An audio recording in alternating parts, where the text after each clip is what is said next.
బట్టతలతో బాధపడుతున్నారా? ఆధునితనమైన పద్ధతిలో hair transplantation చేయబడును. Face clinic Hyderabad. నమస్తే, వెల్కమ్ టు సుమన్ టీవీ. నేను మీ విష్ణు. ప్రస్తుతంతో పాటు ప్రముఖ స్టాక్ మార్కెట్ అనలిస్ట్ సుందరరామరెడ్డి గారు ఉన్నారు. వారితో మాట్లాడదాం. సార్ నమస్తే. సార్ నమస్తే సార్. సుందరరామరెడ్డి గారు, స్టాక్ మార్కెట్లోకి కొత్తగా వచ్చే బిగినర్స్కి కానీ, లేదంటే ఒక 6 నెలలు లేదంటే ఒక సంవత్సర కాలం పాటు మార్కెట్ మీద కొంచెం అవగాహన ఉన్న వాళ్ళకి మీరు ఎటువంటి ట్రేడింగ్ స్ట్రాటజీని రికమెండ్ చేస్తారు?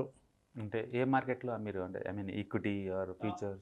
ఎస్, ఆప్షన్స్, ఫ్యూచర్స్, దీనికి సంబంధించి. Right, okay. సో మీకు అంటే ఆప్షన్స్ మార్కెట్లో కనుక ఇంట్రెస్ట్ కనుక ఉంది అంటే సేఫ్టీగా ఆప్షన్ మార్కెట్లో కనుక చేయాలంటే ఫస్ట్ ఏంటంటే వరస్ట్ ప్రిపేర్ అవ్వండి. అంటే ఈ ట్రేడింగ్ చేస్తే ఎంత వరస్ట్ లాస్ వచ్చే ఛాన్స్ ఎక్కువ ఉంటుంది. తద్వారా ఏంటంటే మెంటల్గా పీస్ ఆఫ్ మైండ్ దొరుకుతుంది. చాలామంది ఏంటంటే ఆప్షన్ బై చేస్తారు. పొద్దున్న లేచి సింగపూర్ మార్కెట్కి చూస్తూ ఉంటాను, నిఫ్టీకి వెళ్ళి మార్కెట్ ఎక్కడ ఓపెన్ అవుతుంది, ఏంటి ఓపెన్ అవుతుంది అని చెప్పేసి. మన కంట్రోల్ లేని వాటి గురించి నువ్వు థింక్ చూసినా ఏముండదు అక్కడ. అందుకని మీరు ఏదైనా తీసుకుంటే హెడ్జింగ్ చేసుకుని ముందు తీసుకోవాలన్నమాట. అందుకని మీరు ఏదైనా ఆప్షన్ కొంటే నేకిడ్ బయింగ్ కానీ నేకిడ్ సెల్లింగ్ కానీ హైలీ డేంజరస్. ఆ విషయం గుర్తుపెట్టుకోండి. నేకిడ్గా ఆప్షన్ కొనటం రిస్కే, నేకిడ్గా ఆప్షన్ అమ్మటం రిస్కే. రెండు రిస్కీ పనులు అవన్నీ. ఆ రెండు చేయకూడదు. ఓకే, మీరు చేయాల్సింది హెడ్జింగ్ తీసుకుని కంపల్సరీగా. అంటే ఒక ఆప్షన్ కొంటే ఇంకొక ఆప్షన్ అమ్మటం నేర్చుకోండి. ఒక పుట్ ఆప్షన్ కొన్నాను, ఒక పుట్ ఆప్షన్ అమ్మండి. ఒక కాల్ ఆప్షన్ కొన్నాను, ఒక కాల్ ఆప్షన్ అమ్మండి. తద్వారా మీకు హెడ్జింగ్ వస్తుంది. సో హెడ్జింగ్ లేకుండా దాని మీద మీరు హెడ్జింగ్ అనండి లేదా స్ట్రాటజీ అనండి, లేకుండా ఆప్షన్ మార్కెట్లో ఎంటర్ అవ్వద్దు. అంటే మీరు ఆప్షన్ మార్కెట్లో ఎంటర్ అయ్యేటప్పటికే రిస్క్ రివార్డు రెండు క్లారిటీగా ఉండాలి. మీకు క్లియర్గా విజువలైజ్ అవ్వాలి. పోతే ఎంత, వస్తే ఎంత అని క్లారిటీగా ఉండండి. అప్పుడు దాన్ని బట్టేసి మీకు ఈజీ ఉంటుంది అనమాట. మీరు కంప్లీట్లీ బిగినరు ఆప్షన్ మార్కెట్లో స్టిల్ ఎంటర్ అవుదామని అనుకుంటే కనుక go for the butterfly strategy. Okay, market direction పెట్టేసి మీకు బయాస్ ఉంటుంది. మార్కెట్ పెరిగిద్ది అనుకుంటే కాల్ బటర్ఫ్లై వాడండి. మార్కెట్ పడిద్ది అనుకుంటే పుట్ బటర్ఫ్లై వాడండి. మార్కెట్ ఎటు మూవ్ అవ్వదు, సైడ్వే మార్కెట్ అనుకున్నాను అనుకోండి, ఐరన్ బటర్ఫ్లై వాడండి. మొత్తానికైతే butterfly is the first choice for the beginners. ఎందుకంటే ఫస్ట్ వరస్ట్ గురించి మాట్లాడుకుందాం. వరస్ట్ అంటూ జరిగితే మీకు 100 నుంచి 200 రూపీస్ మధ్య పోతాయి అంతే. ఒక వీక్ మొత్తం మీద 100 నుంచి 200 మధ్య పోతాయి అంతే వరస్ట్ అంటూ జరిగితే. బెస్ట్ అంటూ జరిగింది అనుకోండి, మీకు ఒక మ్యాక్సిమం బెస్ట్ సినారియోలో 3000 దాకా వస్తాయి నీకు. అండ్ ఎప్పుడైనా బటర్ఫ్లైలో మ్యాక్సిమం అమౌంట్ ఎప్పుడు తీసుకోలేవు. ఒక 50% టార్గెట్ పెట్టుకున్నా సరే ఒక 1500 వరకు మనం మనీ తీసుకోవచ్చు. అంటే రిస్క్ ఒక 200, రివార్డ్ ఏమో 1500 వరకు ఉంటుంది. ఇది మొత్తం 1 వీక్కి. మీ ఇన్వెస్ట్మెంట్ కూడా 40,000 అవుతుంది. ఇంకా చెప్పాలంటే 38,000 అవుతుంది. మీరు చేయాల్సిన 4 ట్రాన్సాక్షన్ చేయాల్సి ఉంటుంది. సపోజ్ మార్కెట్ పెరిగిద్దని నేను అనుకుంటున్నాను అనుకోండి, అంటే నేను బులిష్ వ్యూ నాది. నేనేం చేస్తాను, ఫస్ట్ ఒక కాల్ ఇక్కడ కొంటాను, ఏటీఎం కాల్ కొంటున్నాను. దీనిపైన ఉన్న 2 కాల్స్ అమ్మేస్తున్నాను. అంటే మార్కెట్ ఇది దాటిపోదని నా ఉద్దేశం. ఎందుకని మంచి దుకాణాలు పోయి దాటి వెళ్ళిపోయింది అనుకోండి, ఎందుకులని చెప్పేసి పైన ఇంకొక కాల్ కొంటున్నాను. అంటే 2 కాల్స్ కొంటున్నాను, కిందదొకటి పైనదొకటి, మధ్యలో 2 కాల్స్ని అమ్మేస్తున్నాను. ఈ మొత్తం 4 ఉన్నాయి కాబట్టి దీన్ని బటర్ఫ్లై అన్నారు. ఈ మొత్తం 4 ట్రాన్సాక్షన్ వాడుతున్నాం కాబట్టి దీన్ని బటర్ఫ్లై అంటారు అన్నమాట మనం. ఈ స్ట్రాటజీ వాడటం ద్వారా వరస్ట్ అంటే జరిగితే నీకు ఒక 200 300 పోతుంది అంతే. సో ఎంటైర్ 1 వీక్లో కూడా వరస్ట్ అంటే జరిగితే నీకు 200 300 పోతుంది. బట్ నువ్వు అనుకున్న డైరెక్షన్లో కనుక మార్కెట్ మూవ్ అవుతే నీకు మ్యాక్సిమం 3000, ఈవెన్ ఆఫ్ వేసుకున్నా సరే 1500 వస్తుంది. సో మీరు కట్టిన 40,000లో 1500 అంటే రఫ్గా 5 to 7% రేట్ ఆఫ్ మంచి రిటర్న్స్ వచ్చింది అనమాట. Okay, it's a boring game బేసికల్ చెప్పాలంటే. అంటే ఎక్కువ మంది ఆప్షన్కి వచ్చే వాళ్ళు ఏంటంటే అంకెలో నెంబర్ స్పీడ్గా మారుతూ ఉంటే చూసి ఎంజాయ్ చేసే వాళ్ళు ఎక్కువ మంది ఉంటారు. బట్ ఇక్కడ అలాంటివి ఏం జరగదు. ఎందుకంటే మీరు 2 బై చేశారు, 2 సెల్ చేశారు కాబట్టి ఇది పక్క కన్జర్వేటివ్ స్ట్రాటజీ. అంటే బిగినర్ కూడా ట్రై చేయొచ్చు. అండ్ వరస్ట్ లాస్ అవుతే 200-300 కన్నా ఎక్కువ లాస్ అవ్వదు. అంటే బెస్ట్ గెయిన్స్ అయితే మ్యాక్సిమం 3000 అవుద్ది. గుడ్ థింగ్ ఏమో లాస్ని కంట్రోల్ చేస్తున్నారు. బ్యాడ్ థింగ్ ఏంటంటే మీకు వచ్చే గెయిన్స్ కూడా మీరు ఆపుతున్నారు, సీలింగ్ చేస్తున్నారు. అంటే ఇది లిమిటెడ్ బుల్లిష్ స్ట్రాటజీ అనమాట. అంటే మీరు అన్లిమిటెడ్ బుల్లిష్ అంటలేదు, ఇక్కడ నుంచి మార్కెట్ ఇక్కడికే బుల్లిష్ అనుకుంటున్నారు, అందుకే ఇక్కడ నమ్ముతున్నారు మీరు. ఓకే, సో మీరు బుల్లిష్ అనుకుంటేనేమో కాల్ బటర్ఫ్లై వాడండి, బేరిష్ అనుకుంటేమో పుట్టు బటర్ఫ్లై వాడండి, మార్కెట్ సైడ్వేలో ఉంటుంది అనుకుంటే కనుక ఐరన్ బటర్ఫ్లై వాడండి. సో ఈ స్ట్రాటజీ అందరికీ సూట్ అవుద్ది. But it's conservative strategy. Right. అగ్రెసివ్గా పోయి కాల్ కొని లేదా పుట్టుకొని లేదా అమ్ముతుంటే అన్ని రిస్క్ అవన్నీ. స్ట్రాటజీ లేకుండా మార్కెట్లోకి ఎంటర్ అవ్వద్దు. ఈక్విటీ అంత ఈజీ అయితే కాదు ఇది. ఒక్కొక్కరు ఒక మైండ్ సెట్ ఉంటుంది, ఒక్కొక్క పర్సనాలిటీ ఉంటుంది. ఎక్కువ మందికి అయితే ఈక్విటీ మార్కెట్, ఈటీఎఫ్ ఇవన్నీ బాగా సూట్ అవుతాయి. అది చాలా లీస్ట్ రిస్క్ కంపారిటివ్ వీటితో పోల్చుకుంటే. బట్ ఆప్షన్ నేకిడ్ బయింగ్ చేయొద్దు, నేకిడ్ సెల్లింగ్ చేయొద్దు. టూ మచ్ రిస్క్ పనులు ఇవి. మొత్తం మీద డేంజరస్ పనులు అంటే 2. ఆ ట్రేడింగ్ మొత్తం మీద ట్రేడింగ్లో మొత్తం మొత్తం మీద కూడా ఈ రెండు పనులు మీరు చేస్తున్నారంటే మీరు you're doing too much risky things అనమాట. అంతే. చాలామంది ఆప్షన్ బై చేసినప్పుడు ఏంటంటే పోతే 5,000 కదా, ఇట్స్ ఓకే అనుకుంటారు. ఆ యాక్టివిటీ అంతటితో ఆగదు, చూసుకొని పోతూనే ఉంటుంది మొత్తం, ఇంకా మొత్తం బాగుంటావు నువ్వు. వారన్ బఫెట్ లాంటి వాళ్ళే equity market meant for wealth creation అని చెప్పారు, derivative market meant for wealth destruction అని చెప్పాడు. దాన్ని బట్టి చూడండి వాటిని హ్యాండిల్ చేయడం ఎంత టఫ్. అందుకని ఏదైనా ఆప్షన్ మార్కెట్ మీరు చేయాలనుకుంటే హెడ్జింగ్ తోటి బిగించేయండి, పర్టికులర్గా బట్టల మీద బిగించేయండి. అప్పుడు డే ఫస్ట్ అయినా సరే వర్స్ట్ అంటే జరిగితే మనకు పోయితే 200-300 కాబట్టి మీకు కన్జర్వేటివ్గా ఉంటారు. రైట్. సో ఎవరైనా కొత్తగా మార్కెట్లోకి ఎంటర్ అవుతామో మేము ఆప్షన్ ట్రేడింగ్ చేయాలి అనుకుంటే మాత్రం I do recommend go for the butterfly strategy. But I do recommend you better to come to the equity market and అక్కడ మీరు ఇండెక్స్ ఫండ్స్ అయినా, ఈటీఎఫ్స్ అయినా, స్టాక్స్ అయినా ఫుల్ సేఫ్టీ, టైం డికే, వల్ట్ decay ఇలాంటివి ఏం లేవు దానికి. ఎనీబడి కెన్ మేనేజ్ ఆ ప్రొడక్ట్, అందులో రిస్క్ తక్కువ కాబట్టి. బట్ ఈ ప్రొడక్ట్స్ మాత్రం రిస్కీ ప్రొడక్ట్స్ ఇవన్నీ కూడా. డైనమిక్గా ఉండాలి మీరు, అంటే యాక్టివ్గా ఉండే ట్రేడర్స్కి మాత్రమే ఈ ప్రొడక్ట్స్ అనమాట. రైట్. అయితే ఇప్పుడు ఆప్షన్స్ విషయానికి వస్తే స్కాల్పింగ్ ఒకటి ఉంది, పొజిషనల్ ట్రేడింగ్ ఒకటి ఉంది, long term, so day trading ఇవన్నీ ఉన్నాయి కదా. ఇది ఎటువంటి మైండ్ సెట్ ఉన్న వాళ్ళకి ఏదేది సెట్ అవుతుంది అండ్ రిటర్న్స్ పరంగా దేంట్లో కన్సిస్టెన్సీ రిటర్న్స్ వస్తాయి, సేఫ్గా ఏది ఉంటుందంటే? యాక్చువల్గా చాలామంది అనుకున్నట్టు ఆప్షన్ మార్కెట్ మనం అనుకున్నంత బ్యాడ్ ప్రోడక్ట్ అయితే ఖచ్చితంగా కాదండి.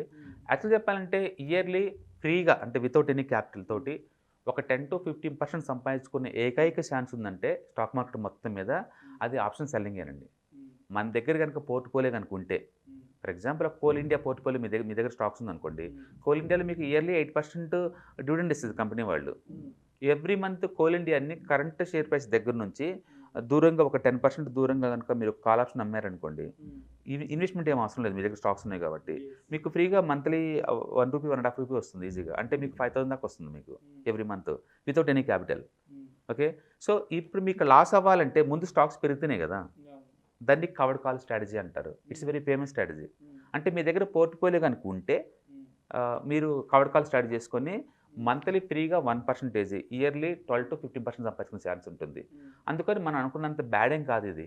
కాబట్టి మీ దగ్గర పోర్ట్ఫోలియో ఉంటే నీవు చేయగలుగుతారు.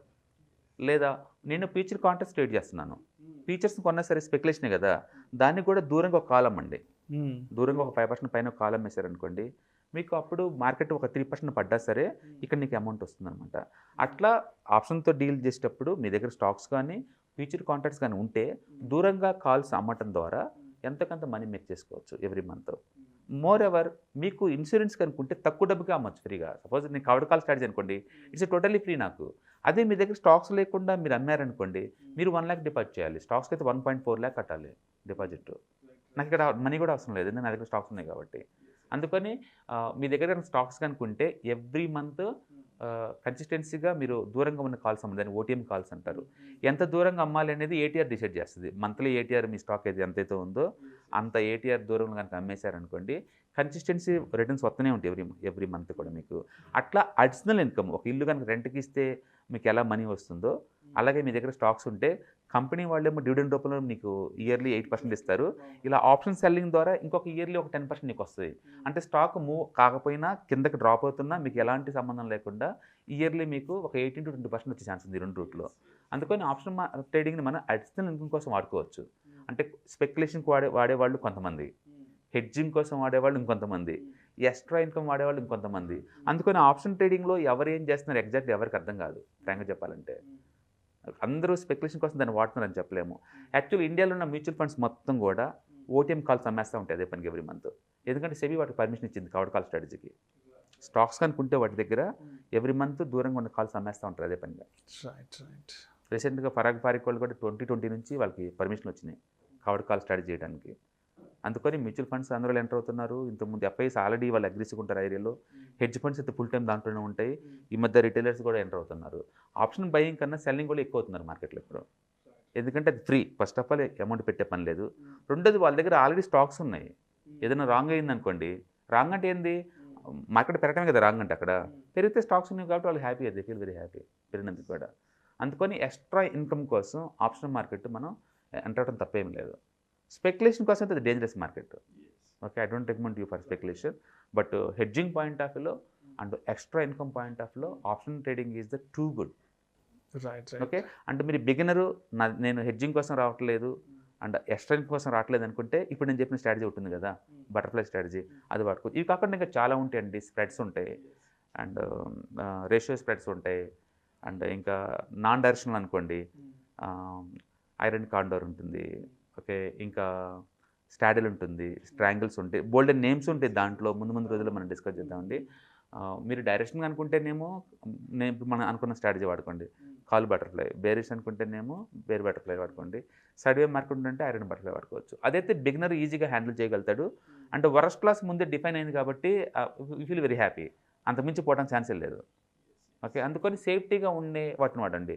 మీరు ఏదైనా చూసుకోండి, ఆప్షన్ అరాకిల్ లేకపోతే సెన్సిబుల్ సాఫ్ట్వేర్లు ముందే ప్లాన్ చేసుకోండి. మీకు వరస్ట్ అయితే ఏమవుతుంది, బెస్ట్ అయితే మీకు ఎంత అమౌంట్ వస్తుందో చూసేసి దాన్ని బట్టి మనం చేసుకోవచ్చు. ఇంకొంచెం ఎక్స్పీరియన్స్ ఉన్న వాళ్ళు అయితే దాన్ని అడ్జస్ట్మెంట్ చేసుకుంటూ ముందు పోతుంటారు అనమాట. ఇంకొంచెం ఎక్స్పీరియన్స్ ఉన్నవాళ్ళు, మీరు బిగినర్స్ అంటున్నారు కాబట్టి పదే మాడిఫై అవ్వకుండా ఒకసారి స్ట్రాటజీ డిప్లాయ్ చేస్తే సరిపోతుంది. రైట్. అయితే చాలామంది చెప్తుంటారు, ఈ ఆప్షన్స్ విషయానికి వస్తే ఆల్మోస్ట్ 99% మంది లూజర్సే ఉంటారు అనేది నిజమేనా? అయితే అంటే ఇంతమంది లూజ్ అయ్యే అవకాశం ఉంటే మరి ఎందుకు ఈ ఆప్షన్స్ వల్ల ఎవరికి ఎలాంటి ఉపయోగం అంటారు? యా, బేసికల్గా స్పెక్యులేషన్ అనేది దీంట్లో ఉన్న బ్యూటీ అండి. ఆ స్పెక్యులేషన్ వల్ల ఇన్నోసెంట్ పబ్లిక్ అందరు కూడా అట్రాక్ట్ అవుతూ ఉంటారు. ఇప్పుడు లాటరీ టికెట్స్ ఉంటే మీకు తెలుసు అది 0.1% వరకు తగులుతుంది. మిగతా వాళ్ళు ఎవరికి లాటరీ టికెట్ తగలదు కదా. కేరళలో లాటరీ టికెట్ అమ్మకాల ద్వారా గవర్నమెంట్కి సంవత్సరానికి 5,000 కోట్లు వస్తాయి ట్యాక్సెస్. అవును, ఇండియాలో ఎక్కువ మంది చదువుకున్నది కేరళ అండి. మరి కేరళలో వాళ్ళందరూ లాటరీ టికెట్లు ఎందుకు కొంటున్నారు? అంత ఎడ్యుకేటెడ్ అయి ఉండి వాళ్ళందరూ లాటరీ టికెట్ ఎలా కొంటున్నారు అంటే వాళ్ళకి తెలీదా జస్ట్ 0.1%కి తగిలే ఛాన్స్ ఉందని. ఇది కూడా అంతే, స్టాక్ మార్కెట్లో ఇన్నోసెంట్ పీపుల్ ఏంటంటే తగులుద్దేమో మాకు అన్నట్టు వాళ్ళు వస్తుంటారు అనమాట. దాంతో కాల్స్ వస్తూ ఉంటాయి, 1 yearలో కోటి సంపాదించడం ఎలా, 1 dayలో 1% సంపాదించడం వల్ల. అండ్ యూట్యూబ్లో చూసారంటే ఇవే అట్రాక్ట్ చేస్తూ ఉంటాయి. మన దరిద్రం వల్ల ఏంటంటే మనం త్వరగా అట్రాక్ట్ అవుతుంది, ఎందుకంటే మన దగ్గర మనీ లేదు కదా అని. And below me this is one of the grey area and I don't recommend to anybody come to this area. ఎందుకంటే ఈక్విటీ మార్కెట్లో పోగొట్టుకోవాలంటే సంవత్సరాలు పట్టింది అమౌంట్. ఇక్కడ అలా కాదు, 1 dayనే. చూడండి, తప్పు చాలా సివియర్ పనిష్మెంట్ ఉంటుంది ఇక్కడ. అందుకని సైకాలజీ చాలా ఇంపార్టెంట్ ఇక్కడ. సైకాలజీ, సేఫ్టీ అండ్ మన ఫ్యామిలీ బ్యాక్గ్రౌండ్, డిస్పోజ్ ఇన్కమ్, మాకు అది చాలా ఇంపార్టెంట్. ఇప్పుడు నాలంటోడు ఒక 10 లక్షలు బాగుంటున్నా ఏం కాదు, ఎందుకంటే అదర్ సోర్స్ చాలా ఉన్నాయి. మీ దగ్గర ఉందే అమౌంటే ఒక 10,000 అనుకోండి, తక్కువ అమౌంట్ ఎలా అవుతుంది? మీ దగ్గర ఉందే టోటల్ అమౌంట్ 10,000 అయినప్పుడు అది తక్కువ అమౌంట్ కాదు. అది సేఫ్టీ ముఖ్యంగా చాలా ఇంపార్టెంట్.